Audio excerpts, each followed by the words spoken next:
It's great to be with you this morning, and I'm the guy that tripped up the stairs a moment ago. Thank you for praying me up.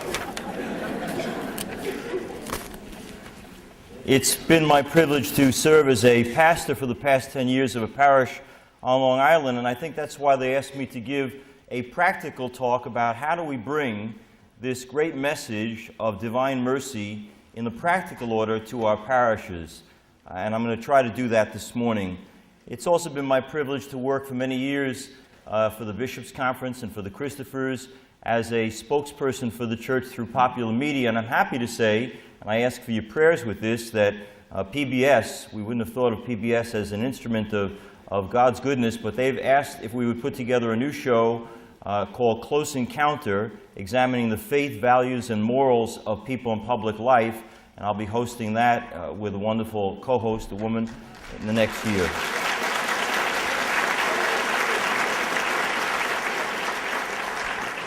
So the possibility of the message of the gospel coming through PBS is a wonderful promise. I've had the privilege also working for a number of years with the people at Fox News, and I do find a friendly environment there for much of what the church believes in, and I'm very, very happy to be part of the Fox family team. I think they give us a fair shake by and large, and I'm happy to be part of that family. I love many of the people there, especially Neil Cavuto and Sean Hannity. Some of them I love less. Some of them I love a little less. Bill O'Reilly's tough. In fact, we've sparred a few times. He was always very critical of the great John Paul II, and we would be going back and forth on that.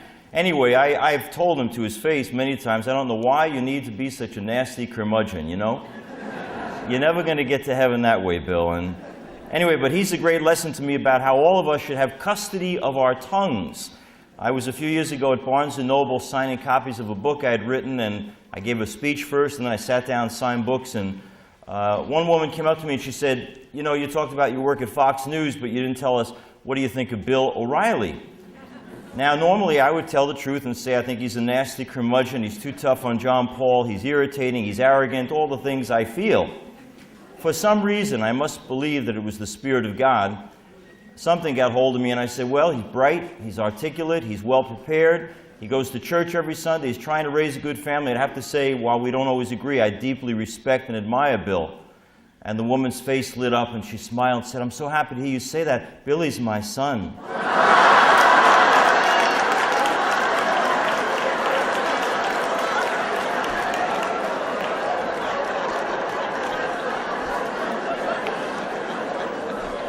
Be forewarned, when you leave the auditorium today, my mother is out there somewhere.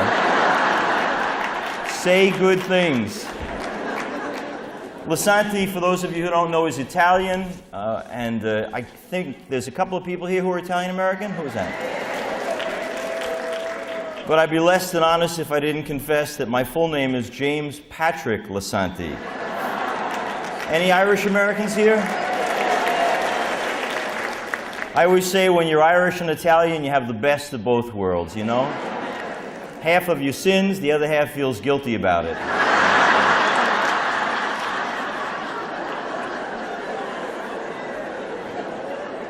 I'll let you figure out which is which, okay? Divine mercy, how do we bring it to our parishes? First of all, I think we start by a recognition that is perhaps understood, but needs to be said time and time again. There is nothing you have ever done, there is nothing you will ever do that is beyond the scope of the mercy and goodness of God. And that, while it seems simple and basic, is a difficult problem for a lot of us who I believe grew up with what I call a neurotic sense of Catholicism. And by that I mean a sense that we have a God looking to get us, looking to zap us, looking for us to trip and stumble and fall. And if we're really honest with ourselves, we'll have to admit that for a lot of our formation, it was a gotcha God we were fed. And it kept us in line, it made us good people, productive people, but I'm afraid it may have stunted our sense of the awesome, amazing mercy of a God who is unrelenting in his love and his charity and his forgiveness for you and me. And we need to start, if we're going to bring divine mercy to our parishes, with the recognition that there is simply nothing beyond his ability to understand, to feel for, to walk with us, to be compassionate for us, and to forgive us. And coupled with that, I think we can't begin to heal and bring mercy to others unless we first begin by admitting to ourselves that he has forgiven us. I think that for all of us here, if we're genuinely honest, we'd have to admit that there is a room in your heart as there is in mine, a dark room, a locked room, where we have some sin in our past, something we've done. It's embarrassing, it's awkward, it's terrible. Nobody knows, we think, and we think that if anybody knew, they would never treat us with respect or love again. There is in every soul, I believe, a corner. And in my mind's eye, that corner is the locked room where we think that no one, not even God, could understand and forgive what we once did or some sin we once committed. And I think if we're honest, every one of us has that room. Every one of us has that lost, dark corner. The greatness of divine mercy, and the only way to bring it to others, is to first of all unlock that door in our own souls. Let the light, the warmth, the goodness of God's mercy shine forth on the darkest, most secret cavern of our hearts and souls, and allow God's mercy to flow over us and to recognize that we are absolutely forgiven by a God whose love is unconditional, no ifs, no ands, no buts, always and forever, no matter what. And believing that God's mercy is overwhelming, greater far, by far, than my sin, we can then be instruments of invitation to the people in our parishes who are unchurched or who are churched but don't really transform their souls into the image of the divine mercy, or people who have been hurt by the church and have hearts that are hardened and are unwilling to ever accept that anything good can come from the Catholic Church, because after all, they've been hurt by this church. We cannot be instruments of mercy unless we first let in God's mercy, and we need to let in that mercy to the deepest, darkest parts of our soul. There's that room in your soul, there's that room in mine. That one place that if you only knew what it looks like, you wouldn't like me very much, because it's something unbelievable. I have dealt with pillars of the church who, when they finally unlocked that door, felt so free, because for years they'd been pretending to be in conformity with their God and their church, but they knew what no one else knew, that there was that dark cavern within. What is it for you? What is that area of sin that needs to be exposed to the light of divine mercy? Is it sins of thought, prejudice, anger, resentment, jealousy, envy? Is it sins of word? Do you say things that are just wrong, that are not what God intended when he gave us the gift of speech? Do you curse? Do you lie? Do you swear? Do you gossip? Do you use prejudicial terms against people because they're of a different color, or a different nationality, different religion? Do you truly think that while it's nice that Pope Benedict went to the Turks and to the Muslims, you have no regard for them at all because they're easy people to dislike? Is there in your heart, is there on your lips, words of intolerance and prejudice? Or is it for you instead a deed that you once did? Something you did you couldn't believe now that you did long ago? Whether it was something sexual, something drug-related, some stealing, some unfaithfulness, some act of unkindness. Are you responsible for the death of another? Because there are some good people here now who have come to God, but they've been through the experience of abortion, and they knew that once there was life within them that's gone. Is there, when you look in that dark cavern, that locked room in your soul, a thing you did, a physical action that you took in your life that you'll look back now with shame and embarrassment, but you've never opened that door because it's too ugly? And if people can see, my God, what they would think. Or is it a sin we rarely ever profess, the sin of omission? The great story that Jesus tells, of the Good Samaritan is very simple. Two good people saw a problem and decided to walk on by. They weren't bad people, the priest and the judge. They just didn't have the time to stop and to care and to get involved. Is that you and me? Is that us? Did we see, have we seen, have we watched and walked away? I had this week someone come to me who shared that he once walked into a room, saw that his brother was molesting his own son, and closed the door quickly. It was never for 35 years spoken of. That man lives every day with the sin of omission that his own son was being abused. And rather than shake the family tree, he acted as if it had never happened. And he has carried with him that sin of omission, a sin which, by the way, we know too well in the church, where too many times we knew what was going on in these scandals, and yet chose to turn a blind eye. We as an institution have had the need to confess our sin, that locked room, that sin of omission, where we knew full well what was going on and said and did nothing. In our personal lives, in our institutional lives, have we sinned this way, in thought, in word, in deed, or by omission? Only by letting the mercy of God touch that room, unlock that door, shine forth from His divine heart the love, the forgiveness, the mercy, the understanding, the compassion, the willingness to wash it away. And to keep in mind when we finally unlock that door that as soon as we remember our sin, God forgets. As soon as we remember our sin, God forgets. But it cannot be that we live an unexamined life. The road to divine mercy for you, and by extension to those whose lives you and I will touch, comes about when we unlock that door, when we look truly, when we expose to the light of day that dark part of our souls. Where in parish life can we best manifest the mercy of God? Well, I think very obviously it's in a place that's one of the unused treasures of the church, and it is one of the 7 sacraments, the sacrament of confession. The reality is God gives us a way to mercy and forgiveness that we simply ignore.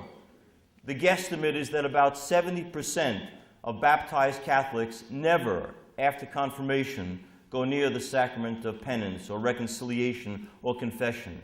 Here we have the absolute, unlimited mercy of God given to us through this sacrament, and we don't use it.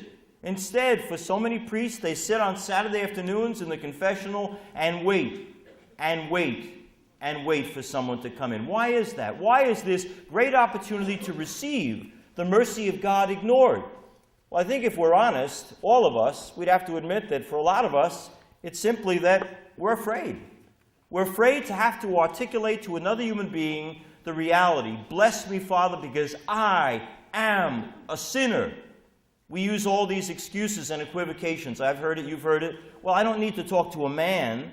I can talk to God directly. God hears me. So why do I have to talk to a priest? Well, that would be nice, except that the sacrament was instituted not by some pope, not by some bishop, not by a parish priest who had nothing to do on Saturday afternoons, but rather by Jesus himself, who said to the apostles, the first priests, I empower you to forgive men's sins. If you forgive them on earth, they are forgiven not only on earth, but in heaven. And if you do not forgive their sins on earth, neither are they forgiven in heaven. So how do you and I look in the face of the Divine One, Jesus himself, and say, you gave me this gift, but I choose to turn my back. I choose to ignore one of the great instruments of divine mercy, the sacrament of reconciliation. And I would be honest with you in saying that I don't find it easy to go either. I know how healthy it can be. I know when I go, I feel a great burden lifted.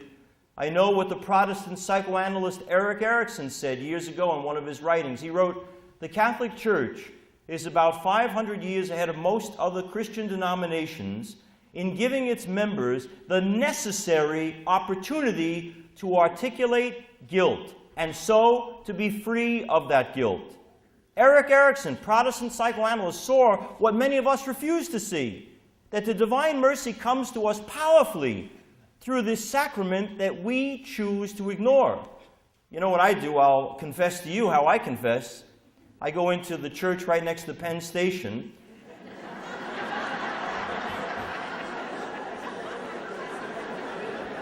Nobody knows me.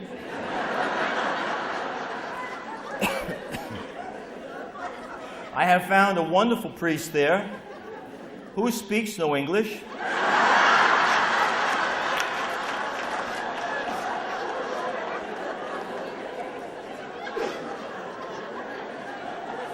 But he's very, very forgiving. The parish that I'm pastor of, St. Thomas, is also my home parish. And so it's where I grew up. Across the street is where my parents have lived their whole lives. So I said one day at the dining room table, you know, a lot of people in the Catholic Church are not going to confession. They really shouldn't. In fact, Mom and Dad, I can't remember when I last saw you at confession. And my father said, you're about the last person I would go to. Happily, they go to the neighboring parish. So long as they give their envelopes at St. Thomas, I'm okay with that. I think we are afraid to go, and yet you know and I know that as tense as we may be walking in, we walk out with this incredible burden lifted. Why? Because in that moment of sacramental healing, we experience what is at the heart of divine mercy. God's boundless love for us, that we have run from Him. We've run long and hard, but the greatness of God's mercy is once we stop running and we turn around, no matter how far and fast we ran, there is the Lord with arms outstretched saying, welcome home. How in the name of God do we take that great gift and choose to ignore it or take it for granted or presume that someday down the line, perhaps close to our end, we'll use the sacrament, when the sacrament is beautifully given to us now, this day, and yet even many of us who are churchgoers find very, very great difficulty in going to the sacrament and using that sacrament. I think one of the reasons we perhaps don't go is we believe that, you know, our sin is the worst sin or the most embarrassing sin. And the reality is there probably is not a thing you will ever tell your priest that he hasn't heard before. I had one woman who went to me for confession once, and it was serious stuff. But I remember after that, every time she'd come up to communion, about 10 people before she'd come to me, she'd jump lines and go to the Eucharistic minister. And people were noticing, so I finally said to her, I got to ask you something, what have I done to offend you? That you change lines rather than receive communion from me? And she said to me, Father, don't you remember, I came to you about 1.5 years ago, and I told you some pretty heavy-duty, awful, embarrassing stuff about me. And I said to her, and I meant this, I said, I haven't got a clue what you told me. Because 5 minutes after you told me, I forgot. And I'm not in any way comparing myself with God, but I believe that's like the mercy of God. As soon as we remember, He forgets. Get over the guilt, the fear, the embarrassment. There has never been a sin committed that is new in the world. God knows it all. And so He sends us as wounded healers, as broken, incomplete men that we are, and because we are broken, hopefully able to understand and to be instruments of His goodness and mercy. But it's a gift that we need to open. It's a box sitting on that table beautifully wrapped. Unless it's used, unless it's put into practice, the sacrament, one of the greatest instruments of divine mercy, is useless to us unless exploited in the best sense. How else do we bring divine mercy to our parishes and to our lives? I think many of you are doing a lot of these things I'm going to mention already. I think, for instance, there are many of you here who are regularly involved in parish outreach and human services. You're doing acts of divine mercy right there. You know, we can talk about God's love endlessly, but you walk into a home that has no food, or help them to pay a bill when there's no heat or they can't pay the rent, or give someone some help that is tangible, and you know you are an instrument of God's divine mercy. It's an interesting thing, but I think for many of us, we don't realize all the good we do is being the reality of His mercy. And you do it all the time. So many of you are volunteers in your parish. You are involved in so many ministries, and each of those ministries carries with it some dimension of the divine mercy. So some of you are lectors, and you say, well, how is that divine mercy? You help to proclaim the Word of God, which frees people by allowing them to know the greatness and the richness of God's boundless love for people. Some of you are ushers, and you say, well, how is that divine mercy? You are the first face that people see when they walk into the church. If they see in you a smiling, warm, loving, inviting presence, they see a warm, loving, inviting presence of Jesus himself, which is a reminder, ushers, you want to look friendly to these people.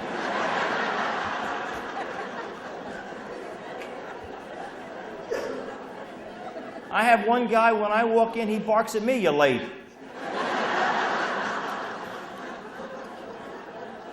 A spirit of welcome is a reflection of the divine mercy. Some of you are servers. I think it's great that you do that. You serve at the table of our Lord. You are instruments of his mercy. You help people to come to communion. Many of you also have recognized that our greatest job is not to transform the un-Catholic world, but very much to transform our own Catholic world. The reality is this: fewer than 30% of Catholics in the metropolitan area go to Mass regularly. So over 70% of our people are sitting home, not going. And one of the ways in which we act as instruments of divine mercy is to be a source of invitation, to knock on that neighbor's door and offer a ride, to say to the person who says, "Years ago, I had a bad experience of the church." Well, didn't we all? And don't we all have stories that we could share to say to them, "Yeah, I had that experience. I had something even worse, but I still go because I recognize that people make mistakes in the church, bishops, priests, cardinals, but that my faith is not based on any individual priest. My faith is based on Jesus. And my Jesus hasn't let me down yet." Well, what about when you run into the person who says, "Well, your Jesus has let me down. My son was 15 when he died." What do you say to that? You hold them, you love them, you understand, you don't debate them, and you say that Jesus would love to see you again, that Jesus misses you. Jesus didn't take your son's life, but he's there to embrace you and welcome you home and give you the help and goodness that you need. Spirit of welcome is divine mercy spirit. Invitation to the unchurched is the divine mercy spirit. Opportunities for healing. So many of you work in the healing ministry. You put together masses for people who are physically unwell, emotionally unwell. Many of you are involved wonderfully in the pro-life movement. One of the great faces of divine mercy is post-abortion counseling and healing. Services and masses where we say to the person who's been through the experience of abortion, you may not be able to forgive yourself, but God forgives you. And hopefully that goodness of God will allow them to see that because they made this choice doesn't mean that God's given up on them, but that God's mercy extends always and forever, no matter what. Each of these people, each of these ministries, each of these activities in our parish is a sign of divine mercy. And by the way, when I speak of the unchurched, some of you may be saying to me, "Hey, you know what? It's not the guy down the block. It's my own family." How many times have I heard so many of you say, "You know, we sent our kids to Catholic grammar school, we took them to church every week, and now they're raising their own kids as Buddhists." And I know that's true. Many of you are incredibly devout Catholics, and the greatest frustration in your life is that this faith that you love, this mercy that you live by, you don't see it alive in your own families. And you say, "What am I going to do?" And I just want to share with you that all we can do is show them what the mercy of God means to us by the joy with which we live our faith. I'm telling you, if you see a person who's a happy Catholic, you're going to hopefully say, "I want more of what they've got." When I see priests, I must tell you, one of the things I say as I give clergy conferences around the country is, be joyous in this vocation. Be delighted that we have the privilege of being priests. Because if you get up there and you look glum and depressed, you're saying, "What have I done with my life?" I love the priesthood. What a great way to live.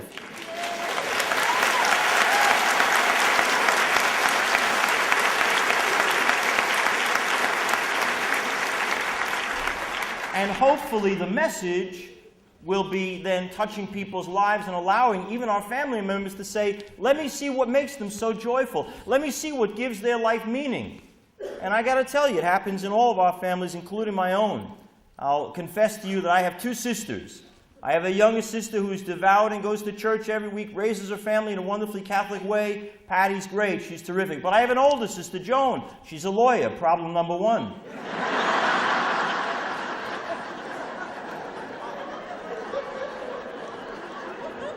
lives down in Virginia. She gets married, has a baby. I wait for the call when she's going to call and arrange the date of the baptism for young Jonathan. She doesn't call. I call finally and I say, hey, we'd like to come down, set a date, go to the local church, get the kid baptized. Well, you know, my husband and I have been thinking about it, and is it really fair that we impose on the child? Shouldn't he grow up and choose for himself in freedom? I said, Joan, are you going to let this kid decide if he's going to eat good food or only junk candy? Of course not. You're going to let him decide if he wants to take a bath or if he wants to go to the doctor? Of course not. You're going to let him decide if he wants to go to school or not? Of course not. You know these things are good for him. You give it to him. He's a kid. He doesn't have free will. You give it the best you can because you love him. Well, we just believe in the freedom to decide in his own time, in his own way. Well, it didn't go well. We fought on the phone. It was not pretty. And we finally decided this was the elephant in the room we weren't going to talk about because it was so tense a topic for us. Anyway, several months go by, and we've not been getting along, but we're leaving this alone. My mother and I, my sainted Irish Catholic mother and I, we go down to visit. And when we go down to visit, again, we don't talk about the topic. But one day while we're down there visiting with them, and Joan is talking to us, she said, you know, I'm a little short on groceries. I'd like to go to the store, but, you know, with the infant here, it's hard to get away. And together, my mother and I said...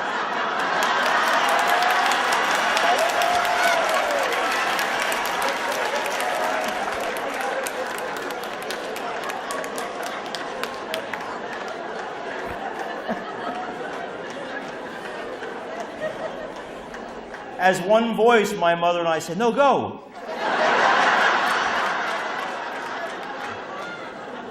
And so Joan went off to get the groceries. My mother had the little baby, and I said at one point, Mom, I'd like to go downstairs to the family room and watch some TV with Jonathan. My mother said, Jimmy, he's only a few months old. They can't watch TV. Give me the baby, Mom.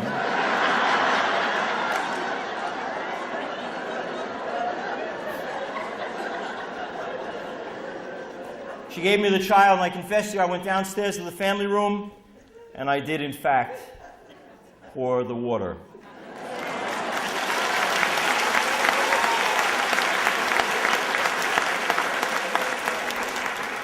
I came back upstairs. My mother, who is gentle and sweet and kind and loving and always smiling, looks at me sternly and says to me, Jimmy, I'm going to ask you something. Do not lie to me.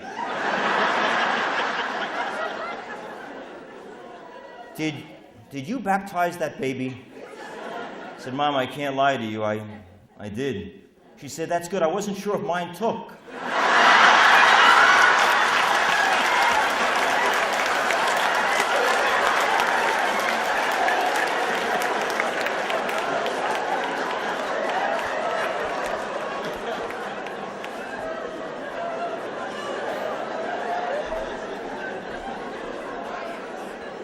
About an hour and a half later, my sister Joan came back, looked at my mother, looked at me, and said, so, did you do it?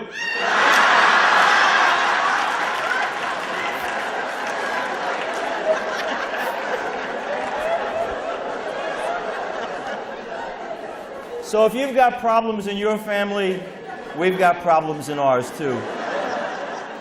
But our job is simply to plant the seed, to nurture the seed, and then to let it be God's work. And in God's time and in God's way, we'll all be fine. Jonathan, by the way, is now a young man of 22 years of age. And he says to me all the time, when did you make me a Catholic? The mercy of God is also, I believe, made manifest in a couple of important things I want to speak about in the moments remaining to me. I think in education, in sharing with people the greatness of God, by our teaching ministry in the parishes, by working in religious ed, if you're a religious ed teacher, by working in our Catholic schools, we are instruments of the spread of this powerful message of the awesome mercy of God. And I think that means we got to tell people the truth about God, about our faith, and know that in the truth, mercy is made manifest. I was on a TV program 2 days ago, and I said at one point in picking on one particular political candidate, I say, look, you've got to face the fact that as a Democrat, you represent a party that believes in the 9-month right to abortion, that believes in the killing of children at any moment until the day they're born. And this politician on the other end of the table said, no, no, no, that's not true. We're not that party. And of course, afterwards, we continued the discussion, and I pointed out to him factually how that's in fact what in New York State that party represents. There are problems with the Republicans too. Rudy Giuliani believes in a 9-month right to abortion too. There are many, many people out there, Republicans and Democrats, who are all wrong on this, but they need to be challenged. Mercy must be coupled with truth, the willingness to say it's killing, it's wrong, there are no excuses, and to speak up to our politicians and say Eliot Spitzer and all the rest are wrong.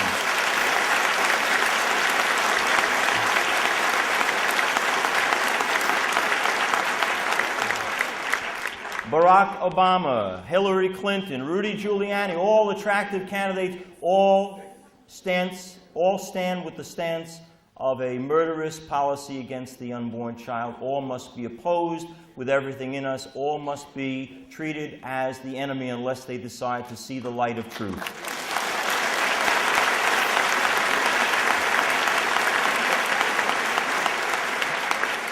Divine mercy is also made manifest in being unafraid to tell people what they need to hear but don't always want to hear. I must tell you that I know that when couples come to me to be married in the church, I know that the majority of them are having sex. I know that now the majority of them are living together.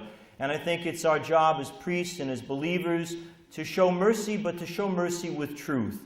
And that means sometimes challenging people to look again at the way we live our lives. That sex is a beautiful, wonderful, divine gift. It's meant to be shared in the right time, in the right place, with the right person, and that we believe to be the sacrament of marriage. And we do no one any great favor by acting as if the elephant in the room isn't there.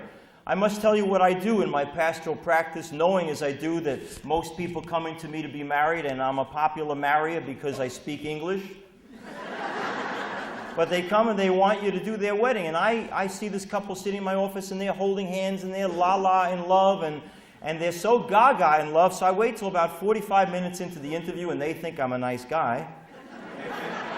And that's when I drop the bomb and I say, by the way, can I ask you one more question? Sure, Father. They think I'm going to ask where they're having their reception. I say, by the way, are you having sex?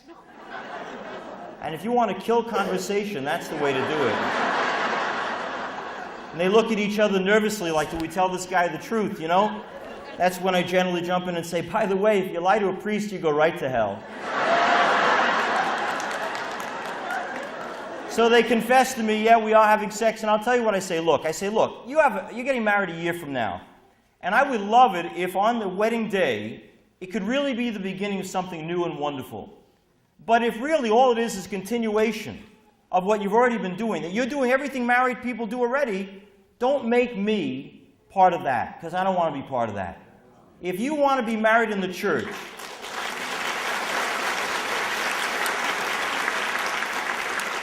let it be a new beginning. And I have to tell you, there are other people who come to me who choose after that little talk to get another priest to marry them. And in fact, I have the quintessential couple I've shared with some of you before, Joanne and Ray in my first parish in Elmont. They were the quintessential Italian-American couple, and I said to them just what I said to you. Are you having sex? Yes, we are. I'd like you between now and your wedding day to give up sex. No sex between now and your wedding day. Find non-genital ways to share your love for each other. And Joanne was the classic Italian-American girl, big teased hair, lots of jewelry, big wad of gum in her mouth. I said, what do you think of it? She said, we're not going to have any sex. I said, no sex. No sex at all. No sex whatsoever, Joanne, between now and your wedding day. I don't understand. What she says, this is something new from the church.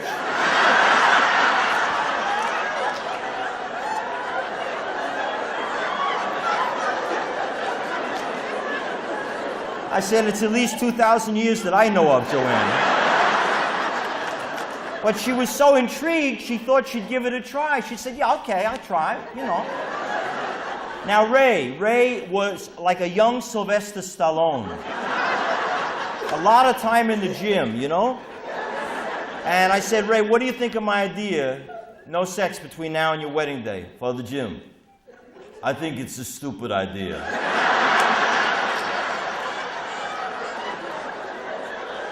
But he too promised he'd give it a try. Okay, 6 months go by, we meet again. I say to them, come on, tell me, how's it going? How you doing? Joanne is all bubbly and happy and upbeat. She can't believe. She said, Father, I got to tell you, we'd gotten into a habit every weekend. We'd end up in bed with each other. Sex had lost its meaning. I got to tell you, without sex, he's nicer to me. He treats me with more respect. He sends me little cards and gifts. He's so nice. I got to tell you, I don't know who came up with this idea, but this was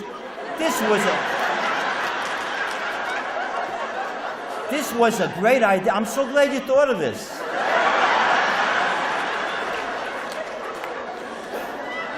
I turned to Ray. I said, Ray, what do you think of this? Father Jim, I think it's a very, very stupid idea. Father Jim, for 6 months, I have gotten nothing. You don't know, he says.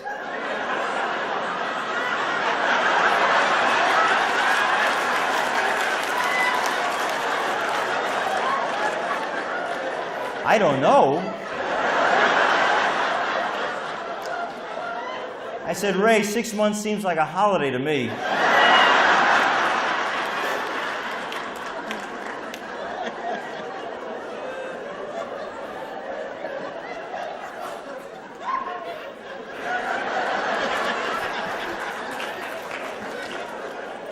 What I'm saying to you is, we think mercy is all about la-la, goodness, love, forgive, and it is. But it's also about having the goodness of God in our hearts so that we tell people the truth so that they can be freed from the burdens of sin and so live in God's mercy in freedom. But that doesn't happen unless we tell people the truth. And I'd like to close with this final story of telling the truth. The truth is, one of the greatest manifestations of God's mercy is something you will experience later today and tomorrow, and it is the great sacrifice of the Mass. Remember that wonderful scene where Elizabeth says to Mary, "But who am I that the mother of my Savior should come to me?" Well, you know what? I never go to communion without the same sentiment. Who am I? Sinner, broken, stupid, incomplete, stair-tripping guy. And Jesus chooses to come to me in the sacrament of the Eucharist. And by the way, those of us who have been fooled in our earlier years to believe that we're good enough to deserve it are kidding ourselves. We're not. None of us is that good.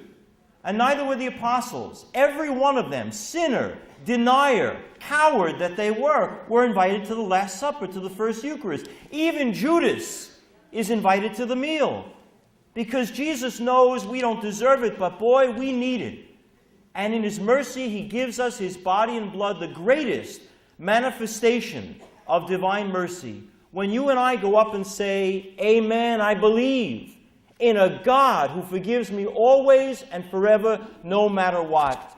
Yesterday, for a show I host for the Bishops' Conference called Personally Speaking, I got to interview the wonderful entertainer Pat Boone. And he told a story, and it's where I'll end, of something I didn't know about what Pat had done. A devout Christian man who believes very strongly in the greatness of the Catholic Church as well. And I mentioned that the night before Rock Hudson died from AIDS, one of the first public cases, a terrible death for Rock Hudson. Painful, awful death. Pat Boone went with his wife to pray with him. And he said all he did was say to Rock, whatever your background is, whatever you've been through, whatever choices you've made, you, thank God, are about to meet face to face a Jesus who says, "I know what you did.